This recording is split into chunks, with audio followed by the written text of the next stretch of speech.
This review has me troubled. I just finished reading Why Social Justice is Not Biblical Justice, an urgent appeal to fellow Christians in a time of social crisis by Scott David Allen. This is an excellent book, excellent all around. I was thoroughly impressed with Scott's ability to grasp both the current social justice movement and also justice as it is defined in the Bible. Scott Allen really delivers a master class in a comparison of the up-to-date social justice movement contrasted with what the Bible has to say regarding justice. And he clearly presents how the two are at odds against one another. And one thing I appreciate about this book is how current and how recent it is. This book was released in September of 2020, and it was not sitting on the shelves over the last few years. But Allen deals with social justice even in the midst of the sudden shifts we have seen toward that movement in the middle of the pandemic in 2020. Allen is also not critiquing a philosophical or an academic version of the social justice movement, but he is presenting it as it is occurring in popular American culture and politics.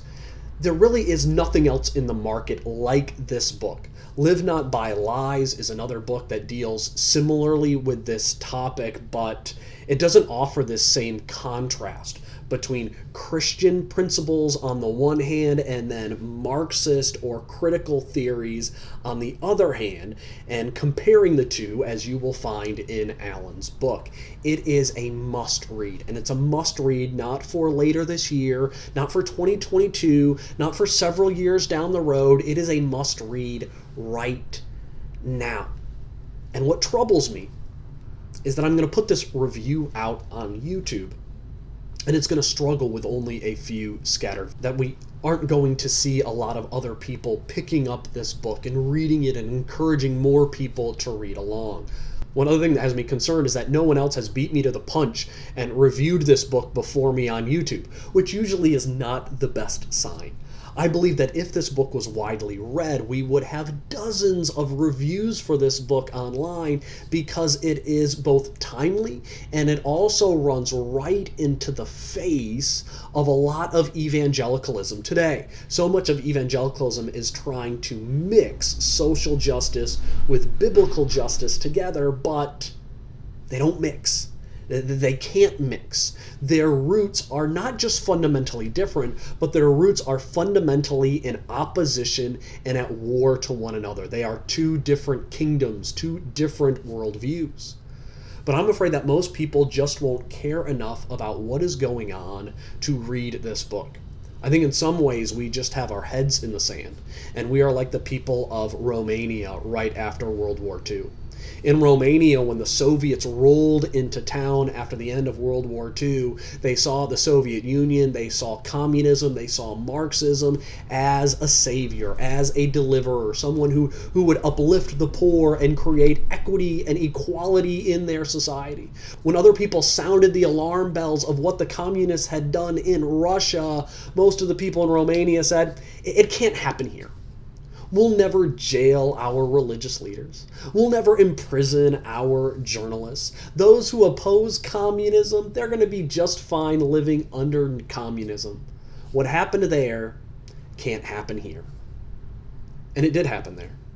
It did happen in Romania. They did fall under the gross persecution and death and poverty of communism. And I think the same thing will happen in America as well. Unless the church begins to loudly proclaim social justice is not biblical justice. Black Lives Matter is not beneficial for the African American community. Democratic socialism will enslave our population and not liberate it, because all of these movements are contrary to the Bible's teachings on justice. And I want to give you now a few of my favorite quotes from the book. This is not the case with those who deny God and the final judgment, who dismiss religion as the opiate of the masses. Believing in no ultimate judge who will separate the sheep from the goats, they take it upon themselves to mete out perfect justice. They believe that every moral grievance must be immediately redressed until we have a perfected society. The tens of millions of people starved to death, executed, imprisoned, and aborted under communism testify to the harsh reality of this kind of human judgment. That judgment is where social justice ends. And then we have the following quote. Followers of Jesus Christ must never be complicit in an ideology that encourages the dehumanization of our neighbors, particularly when the dehumanization is based on immutable characteristics such as skin color. The social justice movement, critical race theory, it dehumanizes people by putting them into groups and categories and not viewing them as individuals. Another quote. Ultimately, injustice isn't a social problem, it's a moral problem. Injustice exists because we are all fallen, sinful, selfish people. The only solution is a personal, heartfelt transformation, not just for a particular group of so-called oppressors, but for everyone. If we don't have a justice system that will admit that all people are sinful before God, that we all fall in some way, there will be no compassion, there will be no mercy, there will be no genuine justice in that system. And that's one of the issues with critical race theory. And here's a stark quote to show just what social justice is spreading in our universities. Professors Adam Swift of the University of Warwick and Harry Brighouse of the University of Wisconsin-Madison said, "If the family is the source of unfairness, inequality in society, then it looks plausible to think that if we abolished the family, there would be a more level playing field." And one of the things that surprises me reading not only Marxism based on Marx himself, but also the current forms of Marxism present today, is how anti-family they are. And I'm shocked that the church doesn't talk about that more, that these movements are against not only the church, not only against religion, not only against the gospel, they are also against your family as well. And while so much of this book is critical of how the social justice movement is in opposition to biblical justice, one of my favorite parts of the book is right toward the end, when Alan critiques the justice that is currently present in many American churches. So many of us have fallen into the sin of partiality, and we have sinned against the second greatest commandment, to love one's neighbor as oneself. And ultimately, the only way to really combat social justice is by both teaching and living a higher justice, a better justice, and that's God's justice. That is when we act according to righteousness, forgiveness, compassion, and meekness. We need to once again be the trailblazers in ministering to the poor and the needy. The work of the Chalmers Center, with what they do for the impoverished in America, their ministry should be on the radar, and their tools should be used by every church in America. They should be one of the most well-known outreach groups because of what they do for the needy.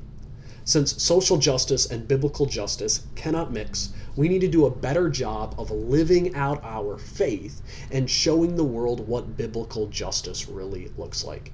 It's not enough to simply point out, here's all the ways that social justice is wrong.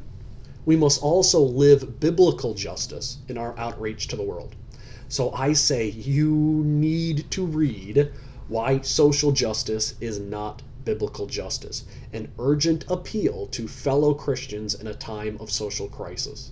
Read it with urgency, pass it on with urgency, share it with those you know in the church. This book should move right up to the top of the books on your to-read list. And if you found this review to be helpful or to be insightful, I'd encourage you to subscribe to the Rev Reads YouTube channel.